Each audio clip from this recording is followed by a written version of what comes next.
বন্ধুরা আসসালামু আলাইকুম। কেমন আছেন সবাই? আশা করি সকলেই অনেক অনেক ভালো আছেন। বাংলাদেশ সেনাবাহিনীতে সৈনিক পদে বিশাল একটি নিয়োগ বিজ্ঞপ্তি বেশ কিছুদিন আগেই প্রকাশ করা হয়েছে। আপনারা সকলেই অবগত রয়েছেন। তো এই সৈনিক পদের আবেদন কিন্তু আগামীকাল অর্থাৎ ১০ তারিখ থেকে শুরু হবে, অর্থাৎ ১০ জানুয়ারি থেকে শুরু হবে এবং শেষ হবে ১৫ই ফেব্রুয়ারি। তো যে সকল প্রার্থীরা এই সৈনিক পদে আবেদন করতে চাচ্ছেন বা যারা করবেন তারা অবশ্যই জানুয়ারি মাসের মধ্যেই আপনারা আবেদনটি কমপ্লিট করবেন। কারণ শেষের দিকে গিয়ে কিন্তু আপনার অনেক সময় সার্ভারের সমস্যা থাকে, অনেক সময় জেলা কোটা পূরণ হয়ে গেলে তখন কিন্তু আর আবেদন করা যায় না। তো আমি আপনাদেরকে বলবো আপনারা অবশ্যই যারা আবেদন করতে ইচ্ছুক তারা অবশ্যই জানুয়ারি মাসের মধ্যেই আবেদনগুলো কমপ্লিট করে নেবেন। তো আজকের ভিডিওতে আমি আপনাদেরকে দেখাবো যে আপনারা কিভাবে খুব সহজেই এই সৈনিক পদে নির্ভুলভাবে আবেদন করবেন। সো ভিডিওটি কিন্তু অত্যন্ত গুরুত্বপূর্ণ হতে চলেছে। আশা করি ভিডিওটি না টেনে সম্পূর্ণ দেখে যাবেন। তো মূল ভিডিওতে যাওয়ার আগে আপনারা যারা এই সৈনিক পদে আবেদন করতে চাচ্ছেন বা যারা আবেদন করবেন তাদের জন্য লিখিত ও ভাইবা পরীক্ষার জন্য চূড়ান্ত একটি সাজেশন পিডিএফ আকারে নিয়ে এসেছি। আপনারা চাইলে এই পিডিএফটি আমার কাছ থেকে সংগ্রহ করতে পারেন। আশা করি এই সাজেশনটি পড়লে আপনি লিখিত পরীক্ষায় খুব ভালো একটি ফলাফল করতে পারবেন। মনে রাখবেন আপনাকে শুধু ফিজিক্যাল ফিটনেসে উত্তীর্ণ হলেই হবে না, আপনাকে কিন্তু লিখিত ও ভাইবা পরীক্ষায় খুব ভালো একটি নাম্বার পেয়ে উত্তীর্ণ হতে হবে। তো এক্ষেত্রে কিন্তু এই সাজেশনটি আপনাকে অনেক হেল্প করবে। তো আপনারা যদি এই চূড়ান্ত সাজেশনটি পেতে চান তাহলে স্ক্রিনে দেওয়া নাম্বারে রকেট, বিকাশ বা নগদে দামমাত্র মূল্য 50 টাকা সেন্ড মানি করে হোয়াটসঅ্যাপ অথবা ইমোতে মেসেজ করলেই কিন্তু আমি আপনাদেরকে এই চূড়ান্ত সাজেশনটি পাঠিয়ে দিব। তো যাই হোক ভিউয়ার্স, মূল আলোচনায় ফিরে আসি। বন্ধুরা, আপনারা জানেন যে এই সৈনিক পদে বাংলাদেশের সকল জেলা থেকেই নারী ও পুরুষ উভয় প্রার্থীরা শুধুমাত্র এসএসসি পাশেই আবেদন করতে পারবেন। তো যে সকল প্রার্থীরা আবেদন করবেন বা যারা যোগ্য রয়েছেন তারা কিভাবে এখানে আবেদন করবেন সেটি আপনাদেরকে এখন দেখিয়ে দিব। তো প্রথমে আপনাদেরকে জানিয়ে দিই যে এখানে আবেদন করতে হলে কিন্তু আপনাকে দুইটি পদ্ধতিতে করতে হবে। এক নম্বর আপনাকে এসএমএস পাঠাতে হবে এবং পরবর্তীতে আপনাকে অনলাইনের মাধ্যমে আপনাদের আবেদন ফর্মটি পূরণ করতে হবে। তো এখানে দেখতে পাচ্ছেন যে আবেদনের নিয়মাবলী কিন্তু এখানে দেওয়া রয়েছে। আমি আপনাদেরকে এখন একে একে বিস্তারিত সকল কিছুই আপনাদেরকে দেখিয়ে দিব। তো এখানে আবেদনের প্রথমেই আপনাকে যে প্রথম ধাপটি রয়েছে দেখেন বলা হয়েছে যে ভর্তি ইচ্ছুক প্রার্থীকে প্রথমে টেলিটক প্রিপেড সিমের মাধ্যমে আবেদন অর্থাৎ এসএমএস করতে হবে। এক্ষেত্রে মেসেজ অপশনে গিয়ে সৈনিক পদে ভর্তির জন্য নিম্নলিখিত তথ্যগুলো টাইপ করে 16222 নম্বরে এসএমএস প্রেরণ করতে হবে। তো এখানে যে সকল প্রার্থীরা সাধারণ অর্থাৎ জিডি পদে আবেদন করবেন তাদেরকে এসএমএস করতে হবে এভাবে। আপনারা প্রথমে মোবাইল অপশনে যাবেন। এক্ষেত্রে আপনাকে অবশ্যই কিন্তু টেলিটক প্রিপেড সিম থেকে আবেদন করতে হবে এবং এসএমএস পাঠানোর জন্য যে পর্যাপ্ত পরিমাণ টাকা থাকার দরকার সেটি কিন্তু আপনার সিমে থাকতে হবে। তো প্রথমে টেলিটক সিম থেকে আপনারা মোবাইলের মেসেজ অপশনে যাবেন, যার পর লিখবেন সৈনিক।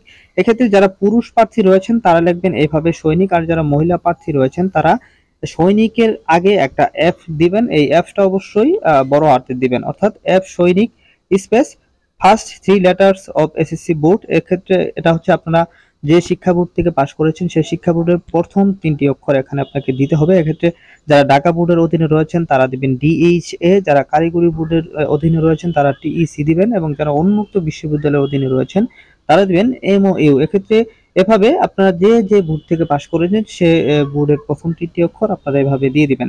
তারপর একটা স্পেস দিয়ে আপনার রোল নম্বরটা দিয়ে দিবেন। তারপর স্পেস দিয়ে আপনার কত সালে পাশ করেছেন সেই পাসিং ইয়ারটা দিয়ে দিবেন। তারপর ডিস্ট্রিক্ট কোডটা দিয়ে দিবেন। আপনার প্রত্যেক জেলার কিন্তু একটা ডিস্ট্রিক্ট কোড রয়েছে এবং এই কোডটা কিন্তু নিয়োগের নিচে একটা ঘরে দেয়া হয়েছে।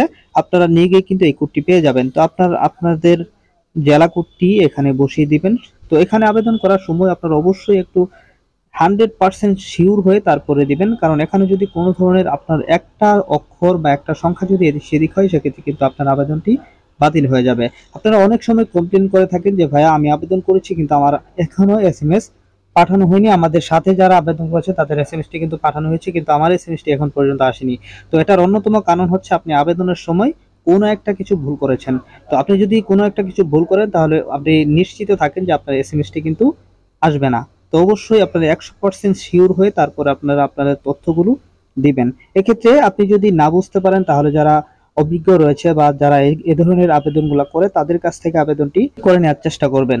তো আপনার ডিস্ট্রিক্ট কোড দেওয়া হয়ে গেলে আপনি 16222 এই নাম্বারে এসএমএসটি পাঠিয়ে দিবেন।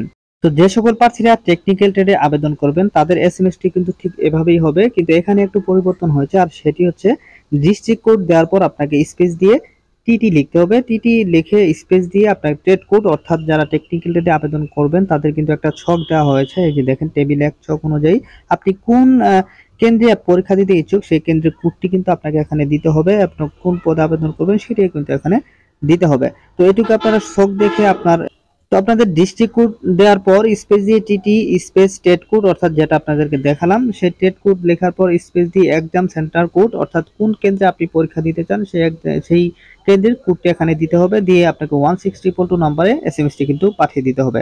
তো এইভাবেই কিন্তু বিএনসিসি যারা আবেদন করবেন তাদের আবেদন তো মোটামুটি এরকমই হবে। আপনারা এইগুলো একটু সুন্দরভাবে দেখে নিয়ে তারপর আবেদন করবেন। তো আবেদনটি আপনার এসএমএসটি পাঠানো হয়ে গেলে দ্বিতীয় ধাপ হচ্ছে যে প্রথম এসএমএস প্রেরণের পর প্রার্থীর তথ্য যাচাই বাছাই করে টেলিটক কর্তৃক যোগ্য প্রার্থীকে একটি পিন নম্বর সম্বলিত এসএমএস প্রদান করা হবে। অর্থাৎ আপনি যখন প্রথম এসএমএসটি প্রদান করবেন তারপর আপনি যদি সবকিছু সঠিক থাকে তাহলে তারা একটি পিন নম্বর সম্বলিত এসএমএস আপনাদেরকে পাঠাবে এবং আপনাকে কিন্তু এই পিন নাম্বারটি সংরক্ষণ করে রেখে দিতে হবে। এটা কিন্তু আপনার দ্বিতীয় এসএমএস সময় এই পিন নাম্বারটি আপনাকে দিতে হবে। তো এই দ্বিতীয় এসএমএস এর প্রদান করার সময় আপনাকে অবশ্যই ৩০০ টাকা যে কর্তন করা হবে সেই ৩০০ টাকার সাথে আরো বেশ কিছু টাকা বেড কাটা হবে। আপনারা অবশ্যই ৩২০ টাকার মতো ফোনে অর্থাৎ টেলিটক সিমে রাখার চেষ্টা করবেন। তো ৩২০ টাকা রেখে আপনারা দ্বিতীয় এসএমএসটি করবেন সৈনিক স্পেস ইয়েস স্পেস, অর্থাৎ দ্বিতীয় যে এসএমএসটিকে পাঠিয়ে আপনাকে যে পিন নাম্বারটি দেওয়া হয়েছে সেই পিন নাম্বারটি এখানে বসিয়ে দিবেন। তবে স্পেস দিয়ে আপনার যে মোবাইল নাম্বারটি রয়েছে যেটা সবসময় খোলা থাকে সেই মোবাইল নাম্বারটি দিয়ে জাস্ট সেন্ড করে দিবেন 1622 এই নাম্বারে। তো এক্ষেত্রেও যারা মহিলা প্রার্থী রয়েছেন তারা সৈনিকের জায়গায় লিখবেন এফ সৈনিক, অর্থাৎ সৈনিকের পূর্বে একটা এফ বড় হাতের অক্ষরে একটি এফ বসিয়ে দিলেই কিন্তু হয়ে যাবে।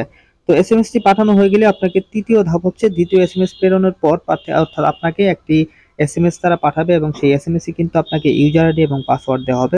তো অবশ্যই কিন্তু আপনাকে এই ইউজার আইডি এবং পাসওয়ার্ডটি সংরক্ষণ করে রেখে দিতে হবে, কারণ পরবর্তীতে যখন আপনাকে অনলাইনে আবেদন ফর্মটি পূরণ করতে হবে তখন কিন্তু এই ইউজার আইডি এবং পাসওয়ার্ড ব্যবহার করে আপনাকে সেই আবেদন ফর্মটি পূরণ করতে হবে। তো বন্ধুরা ইউজার আইডি এবং পাসওয়ার্ড পাওয়ার পর আপনাকে সৈনিক.টেলিটক.com.bd এই ওয়েবসাইটে লগ ইন করে অনলাইন আবেদন ফর্ম পূরণ করতে হবে। তো এক্ষেত্রে আমি আপনাদেরকে বলবো আপনারা যদি অনলাইনে আবেদন করতে পারেন সেক্ষেত্রে ভালো, আর যদি আপনি এই বিষয়ে একটু কম বুঝে থাকেন তাহলে অবশ্যই আমি বলবো আপনারা কোনো কম্পিউটারের দোকান থেকে যারা সবসময় এই ধরনের আবেদনগুলো করে থাকে তাদের কাছ থেকে আপনি আবেদনটি করে নেওয়ার জন্য। কারণ এখানে যদি কোনো ধরনের ভুল হয়ে থাকে সেক্ষেত্রে কিন্তু আপনার আবেদনটি বাতিল হবে এবং আপনি কিন্তু মাঠের জন্য কোনো এসএমএস পাবেন না।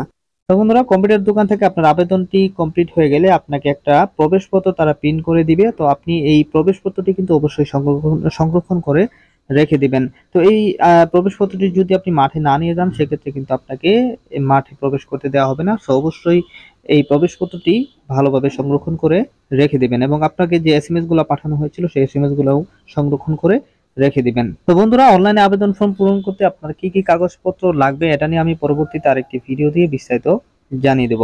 তো সেটার আপডেট পেতে হলে অবশ্যই আমাদের চ্যানেলটি সাবস্ক্রাইব করে পাশে থাকা যে বেল আইকনটি রয়েছে সেই বেল আইকনটি বাজিয়ে রাখবেন। তো আজকের মধ্যে এখানেই বিদায় নিচ্ছি, ভালো থাকবেন সবাই, আসসালামু আলাইকুম।